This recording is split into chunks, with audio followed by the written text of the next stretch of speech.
예, 오늘의 모닝 브리핑 시작하겠습니다. 중국이 맞관세 34% 부과한다라는 보도가 나오면서 주말에 이제 미증시가 이제 급락을 했습니다.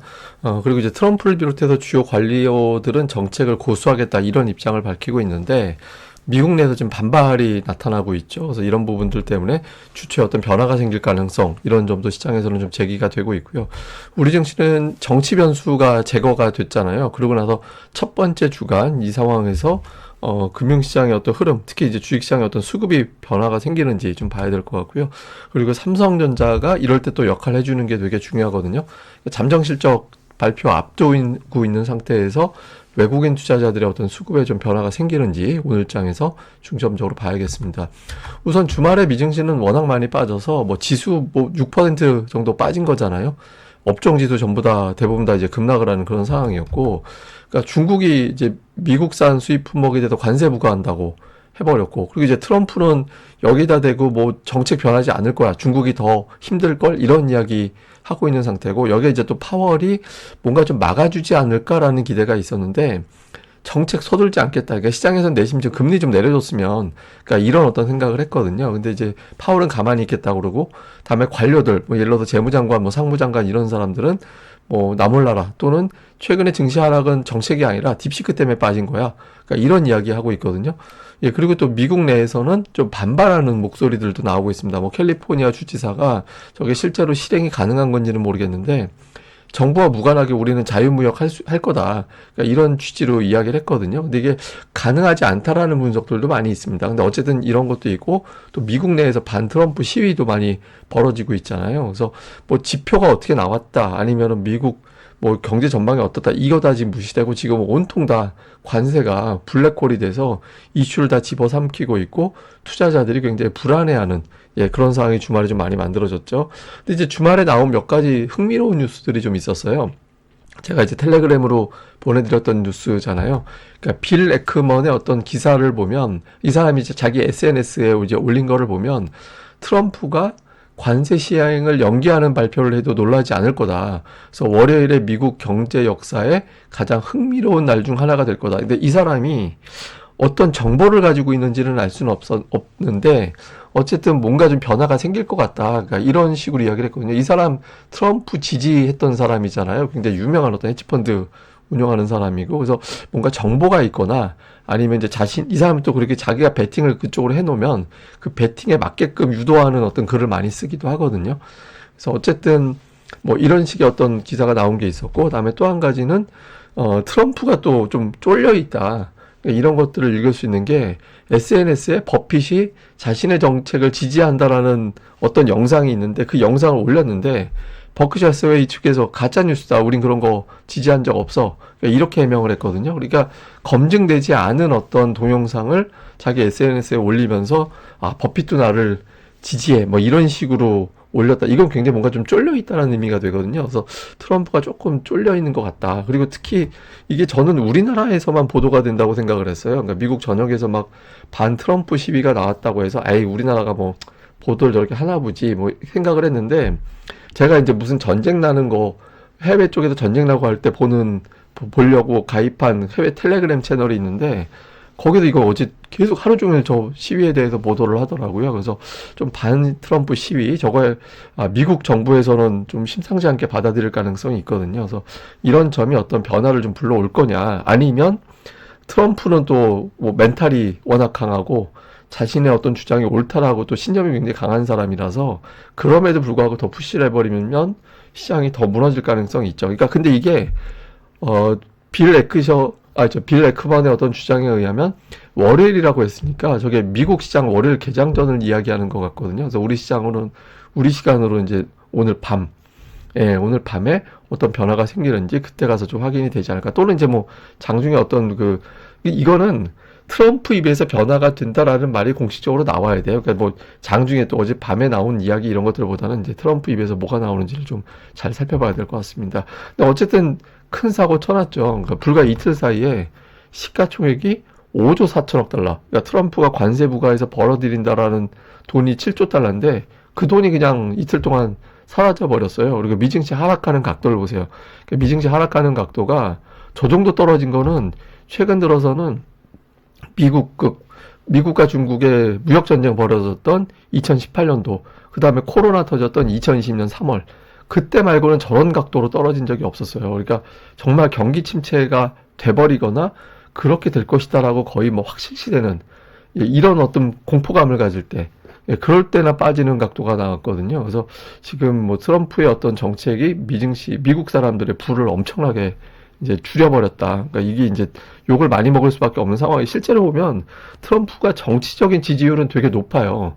그러니까 이번 어떤 상황에도 불구하고, 물론 이제 주말 이후에 이제 여론조사를 제가 아직 못 봤지만, 최근에 어떤 주식시장 흔들릴 때도 트럼프에 대한 정치적 지지율은 그렇게 크게 빠지진 않았거든요. 그런데 정책적인 지지율은 빠지고 있습니다, 지금. 잘못하고 있는 것 같다고. 이렇게 좀 바뀌고 있어서 여기에 대한 좀 압박을 받을지 좀 봐야겠죠. 그리고 이제 2018년도하고 좀 비교해 볼 필요가 있는데, 그 트럼프 임기 2년, 자, 그때 당시에 이제 관세 무역 전쟁 벌어졌을 때, 그때 코스피가 17% 빠졌고, 연간 기준으로. 그리고 미국이 6%밖에 안 빠졌거든요. 중국이 그때 24%가 빠졌어요. 예, 근데 지금하고, 그래서 제가 지금하고 그때하고 아예 그냥 비교만 따라 해놓고 보면, 미국이 제일 많이 빠져요. 그리고 중국은 안 빠졌어요. 우리나라 오히려 올랐는데, 오늘 뭐, 저희 대폭락이 나온다 하더라도 미국보다는 이제 안 빠진 게 되는 거잖아요. 이게 지금 어떤 구도가 돼버렸냐면, 2018년도는 미국이 제일 강했고, 그다음에 한국과 중국이 고만고만하게 많이 빠지고, 이 정도였거든요.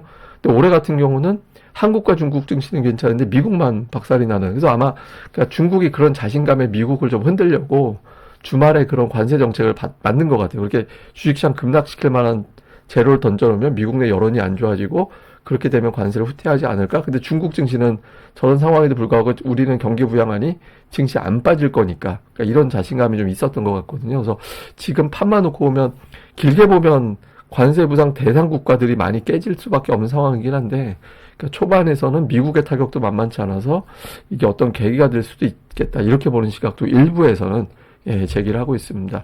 근데 어쨌든 당장 우리는 우리 시장이 중요하니까, 그 MSCI 한국 지수가 지난주에 보면 올해 최저치에 가까울 정도로 빠졌거든요. 그러니까 이게 이제 달러 전용 반영을 한 거. 근데 지난 주말에 우리 증시가 빠진 게 아니에요. 코스피 지수는 빠졌지만 상승 종목 수가 2배 정도 많았잖아요. 그러니까 그게 나쁜 날이 아니었는데, 주말에 뭐 미증시가 워낙 크게 빠지다 보니까 한국도 못 버틸 것 같다라고 이렇게 돼서 초반에 우리가 좀 고전할 가능성이 높죠. 저 재료에 대해서 우리도 이제 자유롭진 않다라고 봐야 되니까. 근데 이제 하나 기댈 수 있는 건 뭐가 있냐면, 코스피가 2022년 하반기 이후에 2주 연속 3% 빠지고 나면 그 다음 주에는 반등이 나왔어요. 예, 그러니까 2주 연속 3% 빠지고 나면 이제 3주 차이는 플러스로 돌리는 그런 움직임이 있었거든요. 근데 이제 여기서 그러면 저 때가 보면 이제 2주 연속 3% 이상 빠졌을 때입니다. 근데 이제 그 다음 주에 양봉 나오면서 이제 돌아갔잖아요. 돌아서서. 그런데 그러면 그 전에는 어땠느냐? 2022년 상반기 때까지는 그 3% 연속 빠지고도 더 빠진 적도 있었어요. 예, 그때 이제 보시면 이제 음봉이 막 연달아서 나오고 있었잖아요. 3% 넘게 빠지고, 그 다음에 또 빠지고. 저때 어떤 일이 있었냐면, 러시아 우크라이나 전쟁 나오면서 인플레이션 높아지고 금리를 올려버리고, 그러니까 이런 어떤 불안함이 있을 때거든요. 그러니까 지금 이런 이벤트도 저때 당시 어떤 이벤트 못지않게 이제 시장에서는 좀 공포감을 가질 만한 상황이긴 합니다. 그러니까 이게 이제, 저거는 트럼프가 바꿀 거야, 턴을 할 거야, 이렇게 믿음을 보인다면 이제 아마 이번 주 플러스로 돌리게 될 가능성이 높고, 실제로 이제 이거는 경기 침체 간다 무조건, 그러니까 이런 분위기로 시장이 흘러가게 된다라면 이제 크게 밀리는 그런 상황이 연출되겠죠. 시장에서는 내심 좀 뭐 반전하지 않을까라는 기대감도 있는 것 같은데, 뭐 어쨌든 뭐 트럼프 캐릭터를 우리가 어떻게 예상을 합니까? 그러니까 어쨌든 좀 봐야겠죠.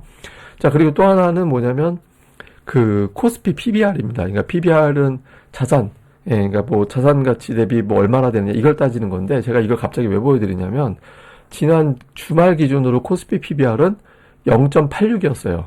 0.86이었는데, 그, 최근에 몇 년 동안을 놓고 보면, 한 뭐 5년 정도? 5, 6년 정도 기준으로 보면, 단순 조정 시 큰 조정 사이클 나올 때 바닥이 0.83에서 끝났어요. 근데 오늘 만약에 지수가 이제 2400 그 근처로 내려가게 되면, 그 전으로 빠지게 되면, PBR은 0.83 근처에 부딪혀 버리게 되거든요.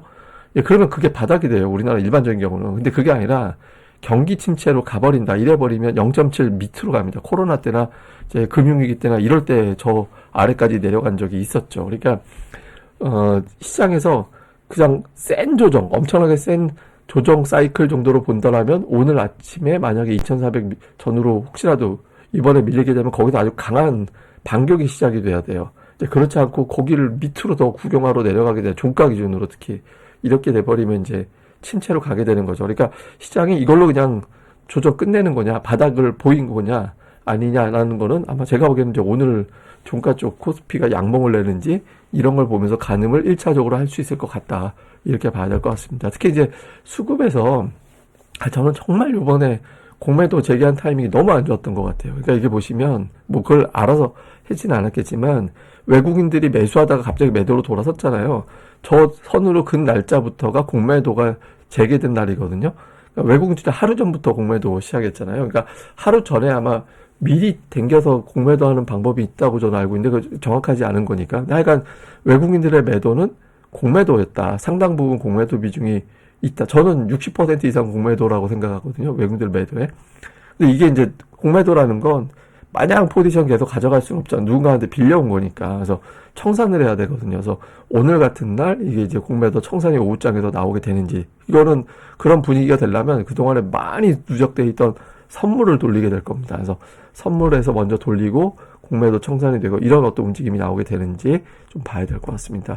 자, 정리를 좀 해보면 주말에 이제 반 트럼프 시위가 많이 나왔다라는 거, 이게 이제 어떤 그 트럼프의 어떤 정책적인 변화를 유발할 수 있냐, 오늘 장중에 나오는 뉴스들 한번 집중을 해봐야 될 것 같고요. 근데 이제 반대로 미국이 그래? 우리한테 그랬단 말이야? 중국이? 그러면 중국에 대해서 추가로 공식적으로, 그러니까 막 언급자잘하게 하는 거 말고 공식적으로 선언을 해버리는 이런 상황이 나오면 이제 또 시장이 그 흔들어 버릴 수도 있죠. 그래서 그러니까 중국 증시 한번 죽어봐라라고 해놓고 미국 시장 개장하기 전에 뭔가 돌리는, 그러니까 그런 시나리오 이런 것들도 한번 나오게 되는지. 그 다음에 이제 우리는 별도의 재료가 하나 있잖아요. 탄핵이 인용됐죠. 예, 그렇게 되면서 외국인 투자자들이 정치 불확실성에 대해서 움직임이 나오게 되는지. 특히 이제 삼성전자 잠정 실적 발표 직전이잖아요. 예, 이 상태에서 삼성전자의 어떤 주가가 이쯤에서 좀 어떤 변화, 오후장에서 다시 동네 바보형이 아니라 든든한 형으로 컴백을 하는지, 삼성전자의 오후장에서 역할, 이런 부분들을 좀 살펴봐야 될 것 같습니다. 근데 이게 되게 특이한 게 이제 역대 미국 대통령 임기 첫 해에 주식시장이 원래 좋았거든요. 예, 그러니까 이전까지 9번 놓고 보면 S&P 500은 한 번 빠졌고 코스피도 한 번 빠졌어요. 그러니까 우리나라 그 한 번 빠진 게 이제 IMF, 외환위기 때, 그러니까 미국은 IT 버블 터질 때, 그때 마이너스였고 나머지 다 올라갔거든요. 그러니까 대체로 임기 첫 해는 뭔가 좀 잘하려고 하는 이제 노력을 하는데 이 사람은 거꾸로 막 두들겨 맞게, 미증시가 이렇게 빠진 적이 없어요. 임기 첫 해. 그래서 굉장히 이례적으로 많이 빠져 있는 상태가 되고 있습니다. 그래서 이게 이러니까 이제 징크스대로 플러스 나겠구나. 이거는 우리가 알 수는 없는 거고, 어쨌든 트럼프가 주식시장에 엄청난 변수가 되고 있다. 그래서 지금 자신이 경제를 망친 대통령이 돼버릴 거냐. 또 이제 우리나라 사례가 있잖아요. 이번에 이제 우리나라에서 어떤 헌법재판소에서 어떤 판결을 보고 미국 사람들도 이걸 봤을 거거든요. 그래서 또 반 트럼프 시위라든가 이런 것들을 좀 의식해서 어떤 변화가 좀 생길지. 근데 그 변화가 뭐 멀쩡하게 관대 철폐합니다. 이럴 리는 없으니까 그걸 좀 유연성을 발휘하는 어떤 언급이 나오게 됐는지 이런 부분들이 이제 오늘 24시간 이내에 어떤 변수로 좀 집중을 해봐야 될 것 같습니다. 예, 그럼 또 오늘 하루 또 잘 보내시고요. 저는 또 다음에 뵙겠습니다. 이 방송 구독하기와 좋아요까지 꼭 부탁드립니다. 감사합니다.